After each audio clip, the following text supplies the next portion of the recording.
భారతీయ తెలుగు ప్రజలందరికీ నమస్కారం.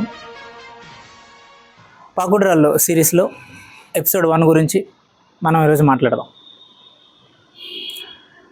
ఎపిసోడ్ 1లో రామచంద్రారావు, మాధవరావు, కోటేశ్వరరావు, మంగమ్మ, నాగమణి ఈ 5 క్యారెక్టర్లు ఉంటాయి. ఈ 5 క్యారెక్టర్స్తో నవల స్టార్ట్ అవుతుంది. ఇందులో ఈ ఎపిసోడ్ 1 మాధవరావు అనే వ్యక్తి చేత చెప్పబడుతుంది అన్నమాట. ఇప్పుడు మనం ఒక సినిమా స్టార్ట్ చేసినప్పుడు ఎలా అయితే ఇప్పుడు కేజీఎఫ్ సినిమాలో ప్రకాష్ రాజ్ చెప్పాడో స్టోరీ మొత్తాన్ని ప్రకాష్ రాజ్ ద్వారా ఎలివేషన్ ఎట్లయితే అయిందో, అలాగే ఇప్పుడు ఈ ఎపిసోడ్ 1 అలాగే ఇంకొన్ని ఎపిసోడ్లు ఇవన్నీ మాధవరావు అనే వ్యక్తి ద్వారా చెప్పబడుతుంది. సో మొదలు పెడితే మాధవరావు, రామచంద్రారావు, కోటేశ్వరరావు వీళ్ళ ముగ్గురు ఫ్రెండ్స్ గుంటూరు జిల్లాలో, గుంటూరు ప్రాంతంలో. వీళ్ళకి నాటకాలంటే ఆసక్తి, ఇంట్రెస్ట్. సో నాటకం వెయ్యాలి ఎలా అయినా అని వీళ్ళు నిర్ణయం తీసుకుంటారు. ప్రతి పండక్కి, ప్రతి అకేషన్కి వాళ్ళకి వీలు కుదిరినప్పుడల్లా ఊరూరు తిరిగి నాటకాలు వేస్తూ ఉంటారు. సో నాటకం అంటే పౌరాణిక నాటకం, సాంఘిక నాటకాలు 2 ఉంటాయి. సో అవసరాన్ని బట్టి, వాళ్ళకున్న ప్రతిభను బట్టి కొన్నిసార్లు పౌరాణిక నాటకాలు వేసేవాళ్ళు, కొన్నిసార్లు సాంఘిక నాటకం వేసేవాళ్ళు. సో ఒకసారి వాళ్ళు ఏం నిర్ణయించుకుంటారంటే, ఎన్ని రోజులని మనం ఈ చింతామణి, హరిశ్చంద్ర నాటకాలు, కన్యాశుల్కం ఇవే వేస్తాం, మనం కొత్తగా ఒక స్టోరీని క్రియేట్ చేద్దాం, కొత్తగా ఒక నాటకాన్ని మనం రాపిద్దాం అని చెప్పి ఒక రచయిత దగ్గరికి వెళ్తారు.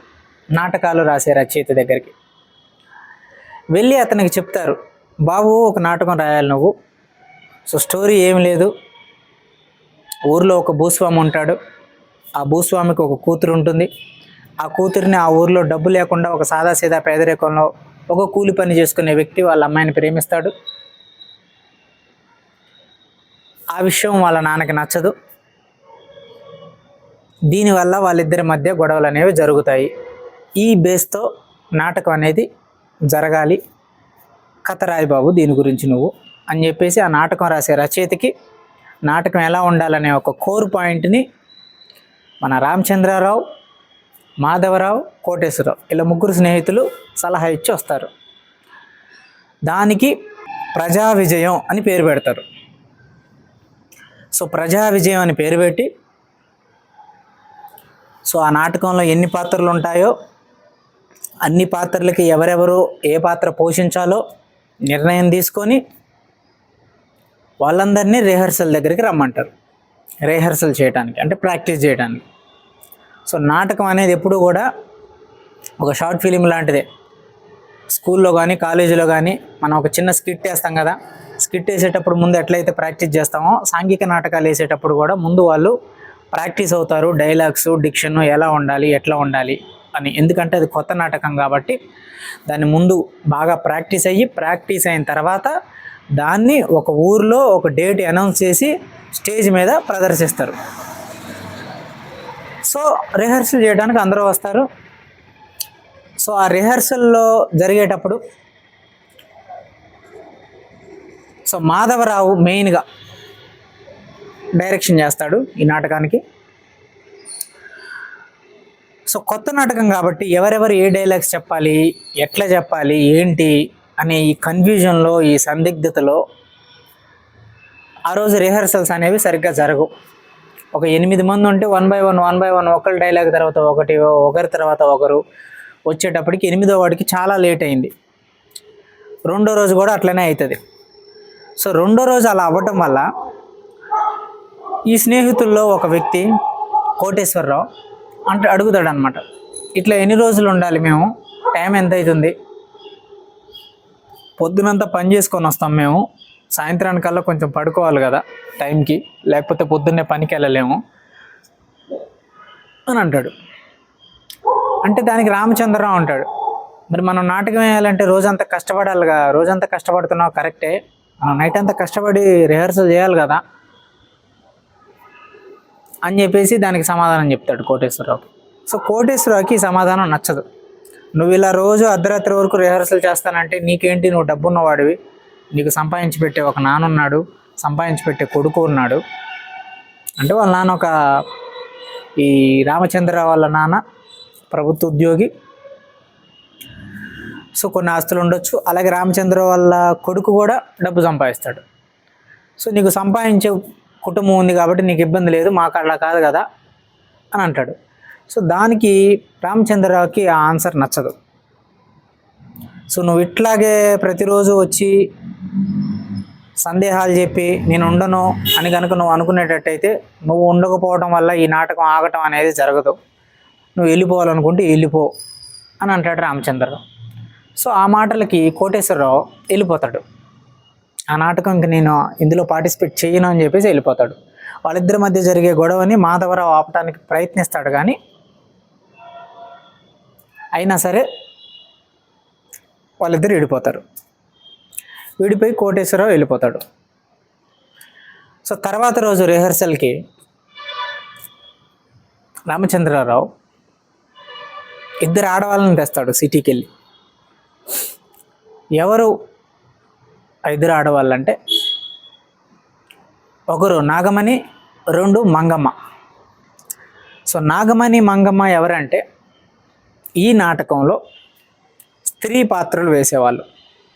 సో వాళ్ళకి కొంత డబ్బు మాట్లాడుకొని అనుకున్న ప్రకారం తీసుకొచ్చి వాళ్ళ చేత డైలాగ్స్ రిహార్సల్స్ రోజు చేస్తూ ఉంటాడు. అయితే చేస్తూ ఉండగా సంఘం అంటే అందులో ఉన్న నటీమణులు, అడ్మినిస్ట్రేషన్ చేసే వ్యక్తులు ఆ నాటకాన్ని, ఆ రిహార్సల్ టైంలో కానీ, ఆ రిహార్సల్ చేస్తూ ఉన్న టైంలో చుట్టూ ఉన్న ప్రజానీకం కానీ ఈ నాగమణిని మంగమ్మని చూడటానికి గుంపులుగా వచ్చేవాళ్ళు. ఎవరికి ఇష్టం వచ్చినట్టు వాళ్ళు మాట్లాడుతూ ఉండేవాళ్ళు, 24 గంటలు వాళ్ళ ముఖాలే చూస్తూ ఉండేవాళ్ళు. ఆ టైంలో నాగమణి అంటుందన్నమాట, మావి కూడా మనుషుల ముఖాలే, మా ముఖం మీద వింతగా ఏమైనా కనపడుతుందా, వెళ్ళండి అని చెప్తూ ఉంటుంది. అయినా సరే జనాలు చూస్తూనే ఉంటారు. ఇది ఇలా ఉండగా నాగమణి ఎలా ఉంది అని రామచంద్రరావు మాధవరావుని అడుగుతాడు. ఎలా ఉండటం ఏంట్రా, బాగానే ఉంది ఓకే అంటే, బాగానే ఉండటం ఏంట్రా, చాలా అందంగా ఉంటే నీకేమైనా ఆలోచనలు ఉన్నాయా ఆమె మీద అని అడుగుతాడు. దానికి మాధవరావు నాకేమీ లేవు అని సమాధానం చెప్తాడు. ఇదిలా ఉండగా ఒకరోజు తన పొలంలో మాధవరావు పని చేసుకుంటూ ఉండగా నాగమణి అక్కడికి వెళ్తుంది.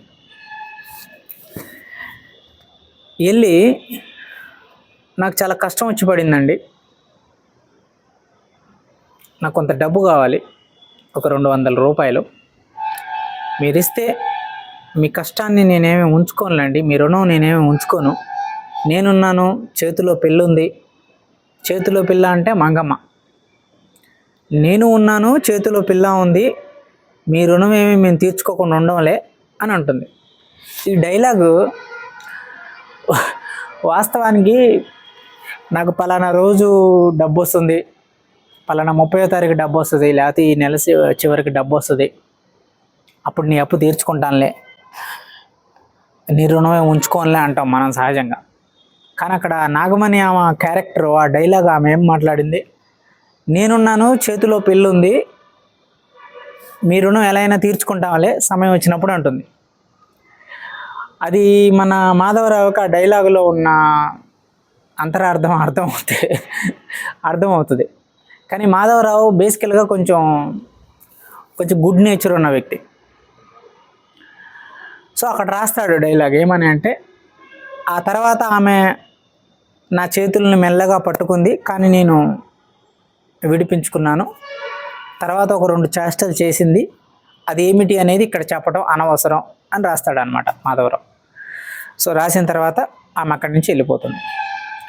వెళ్ళిపోయిన తర్వాత రోజు రిహర్సల్ జరుగుతున్నప్పుడు నాగమణి అనే వ్యక్తి కొంచెం పెద్ద ఆమెడ. ఈ మంగమ్మ అనే అమ్మాయి చిన్నపిల్ల అంటే ఆమెతో పోల్చుకుంటే చిన్నపిల్ల. ఈజ్ ఏ టీనేజరే, బట్ కాకపోతే చిన్న వ్యక్తి ఆ అమ్మాయి. సో ఎందుకంటే అప్పట్లో నాటకం సమాజం జరిగే రోజుల్లో పెద్దవాళ్ళు ఉంటారు, 40+ వాళ్ళు, 20+ వాళ్ళు కూడా ఉంటారనమాట. ఎందుకంటే వాళ్ళని ట్రైన్ చేస్తూ ఉంటారు వీళ్ళు. ఎవరైతే పెద్దవాళ్ళు ఉంటారో తర్వాత తరాన్ని కూడా మనది వృత్తి, మనం నాటకాలలో స్త్రీ పాత్రలు పోషించే వ్యక్తులం మనం అని చెప్పేసి వాళ్ళకి ట్రైనింగ్ ఇస్తూ ఉంటారు చిన్నప్పటి నుంచి, టీనేజ్ దాటిన దగ్గర నుంచి. సో అందువల్ల వాళ్ళతో, ఆ పెద్దవాళ్ళతో పాటు వీళ్ళు కూడా వస్తారు. ఎందుకంటే దానికి తగ్గ పాత్రలు వేయటానికి సమాజాన్ని, సంఘాన్ని పరిచయం చేపించి వాళ్ళకు కూడా ఆఫర్లు వచ్చేలాగా చేయటం కోసం ఇట్లా పెద్దావిడ చిన్నావిడ అనే వ్యక్తులు ఉంటారనమాట ఈ నాటకాలు వేసే టైంలో. సో అట్లాగే ఈ నాగమణి పెద్దావిడ, ఆమె తరపున ఇంకొక వ్యక్తిని తీసుకొచ్చిన ఆ వ్యక్తే మంగమ్మ. సో మంగమ్మ చాలా చిన్నది వయసులో. అయితే మంగమ్మ ఒకరోజు, ఆ తర్వాత రోజు రిహర్సల్ చేస్తున్నప్పుడు ఎప్పుడు చాలా చురుకుగా, ఉత్సాహంగా డైలాగులు చెప్పే మంగమ్మ ఆ రోజు చాలా డల్గా చెప్తుంది. సో ఈ విషయాన్ని గమనించిన మాధవరావు అడుగుతాడు, ఎందుకు ఈరోజు చాలా డల్గా ఉన్నావు, ఎప్పుడులాగా లేవు నువ్వు అని అంటే, దానికి మంగమ్మ అంటుంది, అలా ఏం లేదండి, నేను బాగానే ఉన్నాను అని చెప్తుంది. కాదు, నేను గమనించాను, చెప్పు, ఏమైనా బాధపడుతున్నావా దేని గురించి అని మాధవరావు మళ్ళీ అడగగానే మంగమ్మ ఇమీడియట్గా అంటుంది, మీరు నాగమణి గారికి డబ్బులు ఏమైనా ఇచ్చారా అని అంటుంది. అంటే తాను ఇవ్వలేదు అని చెప్తాడు, అబద్ధం చెప్తాడు. కానీ మంగమ్మకు అర్థమవుతుంది ఆ విషయం. మీరు ఇచ్చారని నేను అనుకుంటున్నాను, కానీ నాతో అబద్ధం చెప్తున్నారేమో, కానీ నిజం ఏంటనేది మీకు తెలుసు. ఏం చేస్తానండి, అమ్మ అంటుంది, మా అమ్మ ఏది చెప్తే నేను అది చేయాలి, మా అమ్మ ఎలా నడుచుకోమంటే నేను అలా నడుచుకోవాలి. నేను ఈ ప్రశ్న మిమ్మల్ని ఎందుకు అడుగుతున్నానంటే, నిన్న సాయంత్రం మా అమ్మ వేరే ఊరు వెళ్ళింది. వెళ్ళేటప్పుడు నాతో చెప్పింది, మాధవరావు గారితో చనువుగా ఉండు, ఆయన ఏమన్నా అడిగితే కాదనకుండా ఉండటానికి ప్రయత్నించు అని చెప్పి వెళ్తుంది. సో ఎప్పుడైతే ఆ డైలాగ్ అంటుందో, సో మంగమ్మకు అర్థమవుతుంది ఏమని. సో ఎక్కడైతే ఈమె ఎవరెవరి దగ్గర అయితే డబ్బులు తీసుకుంటుందో వాళ్ళ దగ్గర కొంచెం చనువుగా ఉండు, వాళ్ళు ఏమైనా అన్నా చూసి చూడనట్టుగా వెళ్ళు, కొంచెం చనువుగా ఉండు అనే చిన్న సలహాలు, హింట్ ఇస్తూ ఉంటుంది అనమాట నాగమణి మంగమ్మకి. సో ఎప్పుడైతే మాధవరావు గురించి డైలాగ్ అన్నదో ఆమెకు అర్థమైపోయింది మాధవరావు దగ్గర డబ్బులు తీసుకుందని. కానీ మాధవరావు మాత్రం చెప్పలేదు నిజంగా మంగమ్మకి, అవును నేను ఇచ్చాను అని. తన మనసుకు తెలుసు ఇచ్చాడనే విషయం. సో అది అలా ఉండగా నెక్స్ట్ డే రామచంద్రరావు దగ్గరికి మాధవరావు వెళ్తాడు. వెళ్ళి, నిన్న రిహర్సల్కి రాలేదు నాగమణి, ఎక్కడికి వెళ్ళిందో నీకు చెప్పిందా అని అడుగుతాడు. ఏమరా నాకైతే తెలీదు, కానీ ఈరోజు సాయంత్రం ఊర్లో ఇంకో వ్యక్తి ఉంటాడు, పలానా వ్యక్తి, ఆ వ్యక్తి కూడా కనపడట్లేదు అని చెప్పి ఆ వ్యక్తి యొక్క భార్య గొడవ పెట్టింది ఊర్లో. సో తీరా చూస్తే ఈ నాగమణి ఆ వ్యక్తి, ఆ ఊర్లో ఉండే ఒక సోన్ వ్యక్తి కనపడ్డారు అని చెప్పేసి ఊర్లో ఒక పుకారు వచ్చింది అని అంటాడు. అని రామచంద్రరావు చెప్పగానే సో మాధవరావు దాన్ని వింటాడు.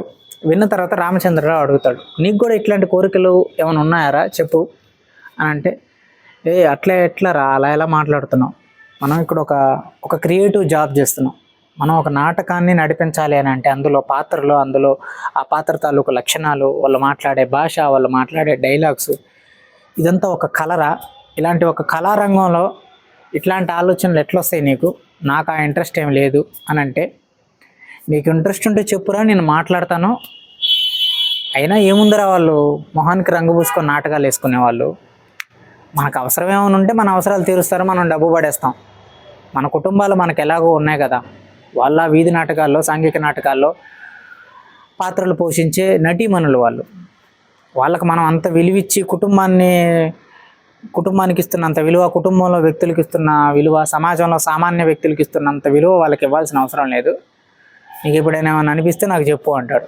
కానీ దానికి ఆ మాధవరావు ఒప్పుకోకుండా అక్కడి నుంచి అయిష్టంగా వెళ్ళిపోతాడు. వెళ్ళిపోయిన తర్వాత అనుకున్నట్టుగానే వీళ్ళ రిహర్సల్స్ అంతా అయిపోయిన తర్వాత ప్రజా విజయం అనే నాటకాన్ని ఒక ఊర్లో వేస్తారు. చాలా పెద్దగా సక్సెస్ అవుతుంది, అది అనుకున్న దానికన్నా ఎక్కువ సక్సెస్ అవుతుంది. సో టికెట్ రేటు పెట్టి అమ్ముతారు, టికెట్ ఎంత అని. సో డబ్బులు కూడా బాగా వస్తాయి. సో దాని తర్వాత ఆ నాటకం యొక్క విజయం చూసి ఎవరైతే గొడవ పెట్టుకొని ఫస్ట్ రామచంద్రరావుతో వెళ్ళిపోయాడో కోటేశ్వరరావు తిరిగి వస్తాడు. వచ్చి, నేను అనుకోలేదురా ఇంత విజయం అవుతుందని, ఏదైతే నేను మంచి విజయం అయింది, ఓకేనా, ఇలాగే చేయండి అని అంటాడు. సో దాని తర్వాత ఒక 2-3 ఊర్లు అదే నాటకాన్ని తిరిగి వేస్తూ ఉంటారు. దాని తర్వాత వాళ్ళకు ఒక ఐడియా వస్తుంది, ఒక్క నాటకాన్నే మనం ఇలా ఊరూరు తిరిగి ఎందుకు వేయాలి అని కోటేశ్వరరావు సలహా ఇస్తాడు మాధవరావుకి. ఎప్పుడైతే కోటేశ్వరరావు మాధవరావుకి సలహా ఇస్తాడో, మాధవరావు రామచంద్రంతో అంటాడు, కోటేశ్వరరావు కూడా చెప్పింది నిజమే కదా, ఒక్క నాటకాన్నే మనం ఊరూరు తిరిగి ఎందుకు వేయాలి, ఒక 2-3 నాటకాలు రాపిద్దాం, మన చేతిలో రచయిత ఉన్నాడు కదా అని ఈ మొట్టమొదటి నాటకం ఎవరైతే రచయిత రాశాడో మళ్ళీ ఆ వ్యక్తి దగ్గరికి వెళ్ళి మళ్ళీ కథ, దాని యొక్క స్క్రీన్ ప్లే ఎట్లా ఉండాలో చెప్పి మళ్ళీ ఒక 2 నాటకాలు రాయమంటారు. సో అనుకున్నట్టుగానే రచయిత రాయటం మొదలు పెడతాడు. సో అక్కడితో ఎపిసోడ్ 1 అయిపోతుంది. మళ్ళీ మనం ఎపిసోడ్ 2లో కలుద్దాం. ఈ ఎపిసోడ్లో యాక్చువల్గా మోరల్ పాయింట్ ఏంటంటే, ఈ నాగమణి అనే వ్యక్తి అసలు మంగమ్మకి ఏమవుద్ది. ఒకరోజు మంగమ్మతో మాట్లాడుతున్నప్పుడు మాధవరావు అడుగుతాడు, నీకు నాగమణి ఏమవుద్ది అని అడిగితే, ఏమవుద్దో నాకే తెలియదు సార్, నాదొక పాడు జీవితం, ఏ ఊరు తిరుగుతానో ఎక్కడెక్కడ నాటకాలు వేయాలో నాకే తెలీదు, కానీ తనైతే నాకు తల్లి అని చెప్పుకుంటుంది, నాకు తన అమ్మ అని చెప్పుకుంటుంది, బట్ నాకైతే తెలీదు అని అంటుంది. ఈ కాన్ఫ్లిక్ట్ ఎందుకు వచ్చింది? సో నిజంగా ఈ మంగమ్మకి నాగమణికి సంబంధం ఏంటి? 1. 2, ఈ నాగమణి అనే వ్యక్తి ఈ మంగమ్మ అనే వ్యక్తిని ఇంకా ఏ లెవెల్కి తీసుకెళ్తుంది? సో మాధవరావు కొంచెం గుడ్ విల్ ఉన్న వ్యక్తిలాగా ఉన్నాడు, తాను తన గుడ్ విల్తో మంగమ్మకి సపోర్ట్ చేస్తాడా, లేకపోతే ఆ పరిస్థితుల్ని మంగమ్మ ఎదుర్కొనేలాగా మంగమ్మను వదిలేస్తాడా? సో రామచంద్రానికి అంత గుడ్ విల్ కనిపించట్లా, అతను కమర్షియల్గా ఉన్నాడు. సో ఈ క్యారెక్టర్లు ఎట్లా రెస్పాండ్ అవుతాయి అనేది నెక్స్ట్ ఎపిసోడ్స్లో చూద్దాం. తర్వాత ఎపిసోడ్లో కలుద్దాం. అప్పటివరకు సెలవు. నేను రాకింగ్ రవి. జై హింద్, జై భారత్.